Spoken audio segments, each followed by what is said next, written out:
Canada has the third largest natural gas reserve globally, which, according to the Conservative Party, presents a unique opportunity, using revenues from LNG exports to fund climate change initiatives and green technologies. Supporters say this can finance and ease the transition to a low-carbon economy, but critics argue it contradicts climate goals and could lock in long-term emissions. This segment explores the debate on whether exporting LNG can balance economic growth with environmental responsibility. Anthony, me and you have had conversations on this, and you aren't entirely against this. Why? I'm not from a revenue standpoint, but from an emission standpoint, I am. And I'm going to tell you why. Because the biggest emitter from it and what's made up of LNG the most is methane. Methane traps heat faster. That's the whole purpose of lowering emissions, is to stop the temperature from warming. In 2022, yes. it attributed to 31% of global emissions. Not global, but national emissions. So that's the biggest problem I have with it. So as a solution to oil, absolutely not, because I don't agree with it. But as maybe an economic lever to be pulled so that we can generate some revenue in some harsh economic times, fine, but it has to be done in a responsible way. LNG is not the solution. It's the methane that is emitted into the atmosphere. It traps heat more. I'll say that again.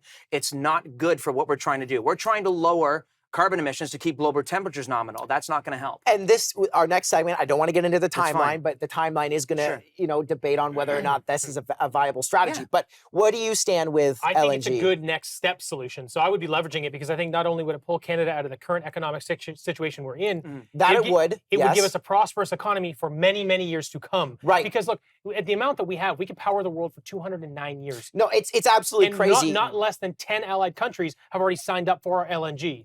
I hear you. My debate on the whole LNG side is it sounds great, but it sets us back because a private company is not going to get approval and then spend a decade building an LNG export facility. But here's the thing. To just get it taken away 10 years from later. It doesn't, though, because the LNG is going to be used in other parts of the world where they're using coal. So it's actually a better net solution for the world.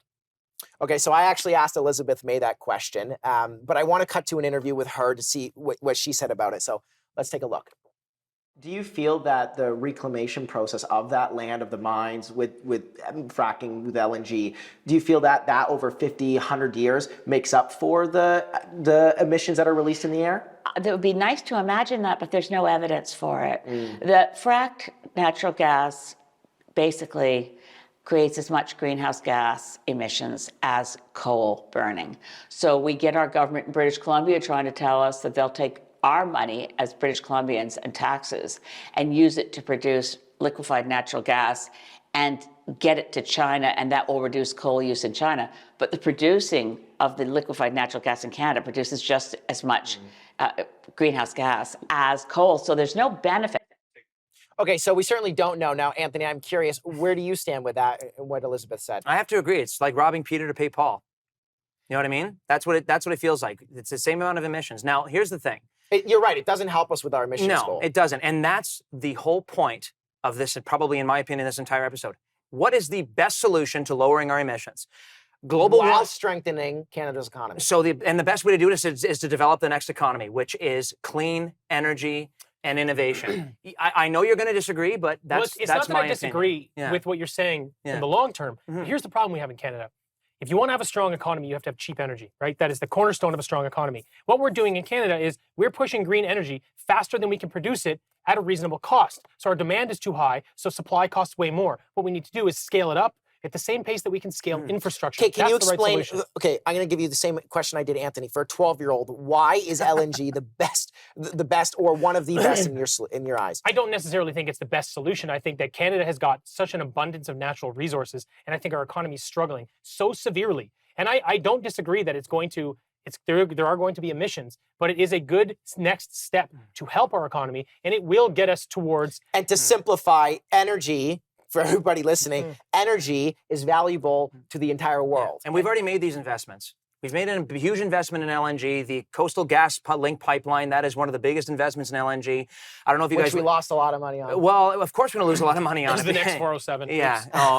Don't even know. That's another episode we'll do, the 407. I want to get this point across quick. And the federal government just loosened a lot of the environmental regulations on Trans Mountain. That's going to be huge for moving oil and petroleum out of Alberta. So I'm not against, by the way, I want the public to know, I don't want to shut off the energy industry.